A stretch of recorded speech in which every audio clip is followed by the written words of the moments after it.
Assalamu alaykum, hörmətli televizor körgüçülər. Yaxşımsızlar? Dünya Qurultayı Tor televiziyasının günlük xəbərlər proqramısıga hammanglar xush kelibsizlar. Mən İftihar Abdurashid. Bugün peyshanba. Hörmətli görürmənlər, tövəndə diqqətinizlər günlük xəbərlər proqramımızın təfsilatıda bolsun. Amerika-Xitay münasibətinin yiriklişib mengişi hamda buning aqibati haqida turli taxminlar o'tirg'i chiqayotganda 2023-yili 20 noyabr kuni Xitoy raisi Xi Jinpingning Kaliforniya shtatining San Fransisko shahrida chaqirilgan Osiyo Tinch okean iqtisodiy hamkorlik munbiriga qatnashadiganligi to'g'risidagi xabar keng tarqalgan edi. Shu sababdan yig'in boshlangan kuni Xi Jinpingning o'tar yo'li bo'lgan aerodrom, mehmonxona va yig'in maydoni Uyg'ur faoliyatchilar, Tibet yoshlari va boshqa Xitoy qarshi kuchlarning norozilik faoliyatlariga shohid bo'ldi. Ammo Xitoy hukumati Amerika tavasidagi Xitoy muhojirlari va Xitoy o'quvchilarini astirdan tashkillab, bu xildagi norozilik faoliyatlarini to'sishga hamda uning buzg'unchilik qilishga urindi. Natijada Uyg'ur faoliyatchilaridan lager shohidi Tursunay Ziyovuddin aerodromda Sharq Turkiston bayrog'ini ko'tarib manganda necha o'nlagan Xitoy o'quvchi Xitoyning qizil bayrog'ini ko'targanicha Tursunayni qorishib olgan hamda uni taratqularga ko'rsatmaslikka tirishgan edi. Garchi Tursunay bevosita jismoniy hujumga uchirmagan bo'lsa-mu, boshqa Xitoy demokratlardan 10 necha kishining Xitoyparast topdikilarning necha 10 qatimliq jismoniy hujumlarda yaralanganligi va tayoq yeganligi, ba'zilarining beshiqi bolqi bilan urganda kallasi yerilib hushidan ketganligi ma'lum bo'lgan. Shu vaqtda bu voqea har qaysi axborot vositalarining kuchli diqqatini qo'zg'agan bo'lib, Xitoy qandoqlarcha Amerika tavasidimi shuncha vahshiylarcha mutamlik qila oladi, Amerika buning so'rg'ini qilmamdi degandek bir qator savollar o'tirib qo'yilgan edi. Ana shu voqea haqida jamoatga ochiq javob berish uchun Amerika Davlat Majlisi qarmog'idagi Xitoy ishlari ijroiya komiteti 12 dekabr kuni bu vaqtda maxsus muxbirlarni kutib olish yig'ini chaqirdi. Mazkur komitetning qo'shma raislaridan Amerika Avam palatasining a'zosi Christopher Smith apandi oldi bilan so'z ilib, Xitoy Kompartiyasining o'zlariga qarshi tinish namoyishini parakanda qilish va namoyishchilarga hujum qilish qilmishini hargiz qabul qilishga bo'lmaydiganligini eskartdi. Shundaqla Amerika tavasidagi kishilarning bu yo'sinda Xitoy Kompartiyasining jismoniy shakl olgan hujumlarga uchrashi hamda eng aqalli kishilik huquqining tartilmaganligi zotli aqlga sig'maydi dedi. Amerika Avam palatasining a'zosi Michelle Steele xonim muxbirlarni kutib olish yig'inida ayrim so'z qildi. U o'zining bir ko'chman farzand bo'lish sifati bilan bu ishlardan bek mahram bo'lganligini, bo'libmi Amerika uchun emas, balki butkul dunyo uchun zo'r tahdid bo'layotgan, shuningdek Amerika uchun eng chong dushman bo'lgan Xitoyning rahbari Amerika tuproqiga qadam olganda onunğa qizil gilam silib qarshi elishni kishini bekmi ümidsizlantiradigan bir ish deb ko'rsatdi. U mush ahvollarni umumlashtirib, biz kimlar bizning dushmanimiz, kimlar bizning ittifoqdoshimiz deganni yaxshi bilishimiz lozim. Chunki shaxsan o'zim kommunizmning qanchalik yerginishlik ekanligini bekmi yaxshi tushunaman. Xitoyga taqobil turish uchun hukumatimiz texmi qattiq qo'l va kuchli bo'lishi kerak dedi. Xi Jinping qarshi namoyishlarga aktiv qatnashganlardan Erkin Tibet o'quvchilar tashkilotining raisi Pema Doma shu vaqtdagi ahvollarni tasvirlab o'tdi. Uning bayon qilishicha, shu kuni Xitoyparast o'quvchilar va Xitoy muhojirlari rasmiy holda banditlik tabiatini oshkorlagan hamda haddidan ziyoda cho'ng bo'lgan necha o'nlagan Xitoy bayrog'ini qoral qilish orqali o'zlarining namoyishchilarni urib yaralantirish voqealarini teshidagi odamlar ko'rolmaydigan shaklda isbisini chiqarmay tamamlagan. Shuning bilan ushtum tutla u yer bu yerda qizil bayroqlar qo'rshavi ichilganda allaqachon 20 necha Tibetlikning burni qanagan yoki beshi yerilganligi ma'lum bo'lgan. Ammo Tibet faoliyatchilari soqchilardan qizil bayroqlar to'pining ichiga kirib qarab beqishni talab qilganda, soqchilar bunday qilishni rad qilgan.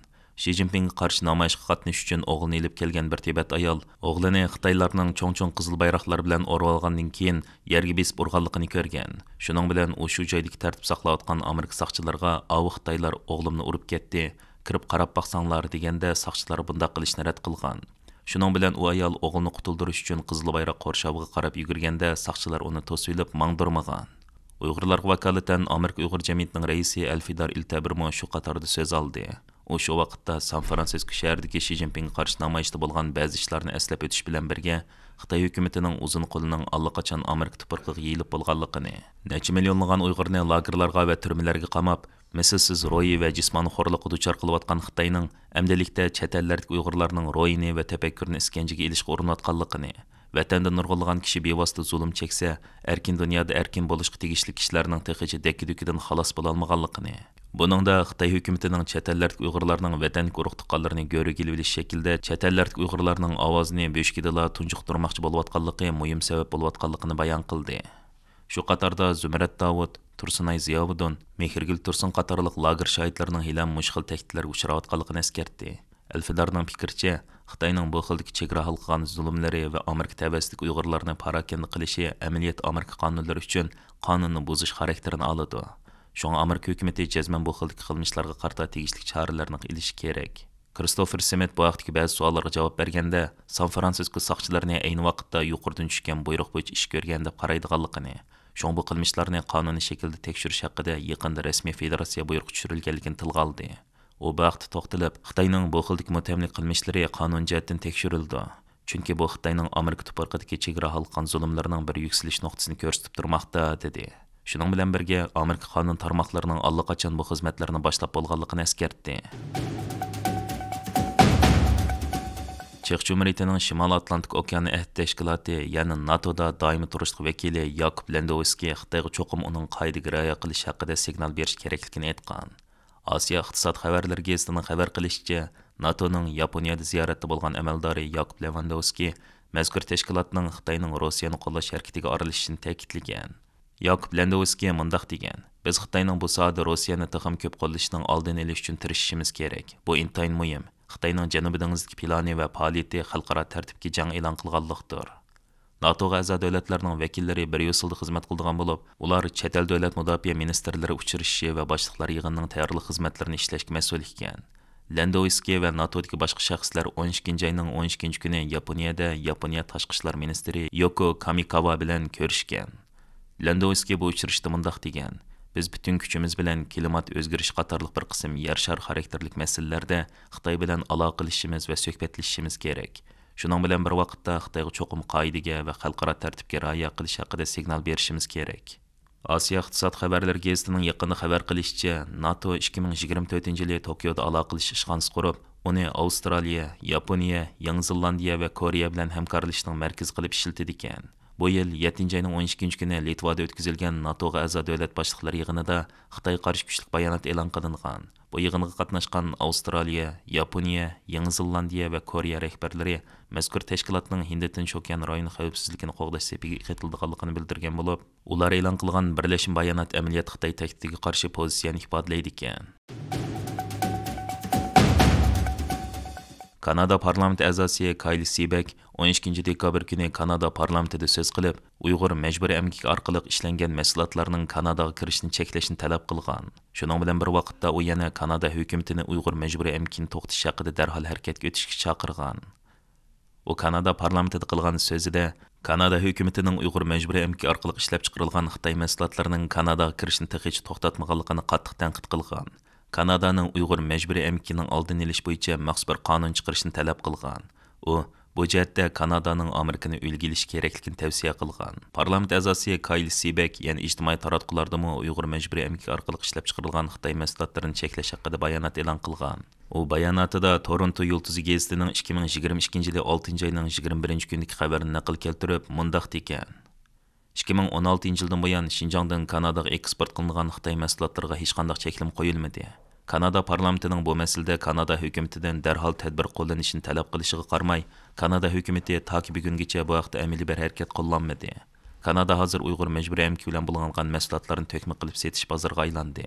U bayonotida Amerika hukumatining Kanadaning aksicha maxsus qonun ma'qullab, Uyg'ur majburiy emgak aralashgan tovarlarning import qilinishini qattiq cheklaganligini, Amerika tamojnasining bu qonunni qo'llanib, Xitoyning milliard dollarlik mahsulotlarini chegarada tutib qolganligini ta'kidlagan. Kyle Seabek so'zining oxirida Kanada bosh ministri Justin Trudeau'ning oldingi yili 10 dekabrda kishilik huquq va demokratiyani qo'g'dash Kanada uchun har vaqt va har yerda intayin muhim, shundaqla buningdan keyin shundoq bo'ladi degan so'zni alohida eskartib o'tgan.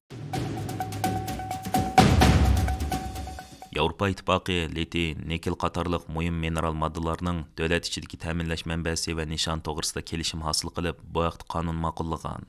Bu qonun orqali asosliqi Yevropa Ittifoqi Xitoydan keladigan muhim materiallarga bo'lgan tayinishchanligi azaytadi ekan. Litiy, nikel qatorliq muhim mineral moddalarning ko'pinchisining Sharq Turkistondan keladiganligi ma'lum. Yevropa parlamenti to'rining 2023-yili 12 oyning 12 kunidagi maxsus xabarga asoslanganda, ko'p sondagi parlament a'zolarining qo'llashi bilan ma'qullangan xalqiliq xom material qonuni Yevropaning egilik huquqi va raqobat kuchiga ega bo'lishni maqsad qildi ekan. Mazkur xabarda mundaq deyilgan: Litiy, nikel qatorliq muhim mineral moddalar elektrlik avtomobil, kun taxta va aqliy iqtidorli telefon yasashda ishlatiladigan muhim xom ashyo. Bu xalqiliq xom ashyo Yevropa Ittifoqi uchun strategik ahamiyatga ega. Rossiyaning Ukrainaga qarshi urushi va kun sari keskinlashayotgan Xitoyning savdo sanoat siyosati tufayli litiy, nikel qatorliq xom ashyolarmi jug'rafiyalik va siyosiy masalaga aylandi. Reuters agentligining oshkorlashicha, Uyg'ur majburiy emkining oldini olish qonuni bo'yicha Amerika chegara qo'g'dash va tamojin doiralarining vatanimizda ishlab chiqarilgan mahsulotlarga qaratgan tekshirish nishoni kuntoqda litiy-ionliq batareya, avtomobil kameri va avtomobillarning asosli material bo'lgan alyumin, po'lat qatorliq mahsulotlarga qartilmoqda ekan. Germaniyadagi Brunn-Reuter tadqiqot o'rnining qurg'uvchisi va ijroiya direktori Jonathan Brunn-Reuterning aytishicha, Uyg'ur majburiy emkining oldini olishning eng unumli chorasi ishlab chiqarish bazasini Xitoydan boshqa joyga yo'tkash ekan. Jonathan Brunn-Reuter aytgandek, Yevropa Ittifoqining Xitoydan keladigan muhim materiallarga bo'lgan tayinishchanligini azaytish uchun qonun ma'qullashi Uyg'ur majburiy emkiga taqobil turishlik unumli chora deb qaralmoqda. Shuning bilan bir vaqtda bu qonun Yevropa Ittifoqining litiy, nikel qatorliq strategik xom ashyolarni import qilishda Xitoyga tayinib qilishning oldini oldi ekan. Hurmatli ko'ruvchilar, yuqorida diqqatingizga kunlik xabarlar programmamizning tafsilotini sunduq. Kelar qatimliq sonimizgacha ko'rishgich omon bo'lgaysizlar. Stansimizning YouTube kanaliga a'zo bo'lishni unutmang. Xayr xo'sh.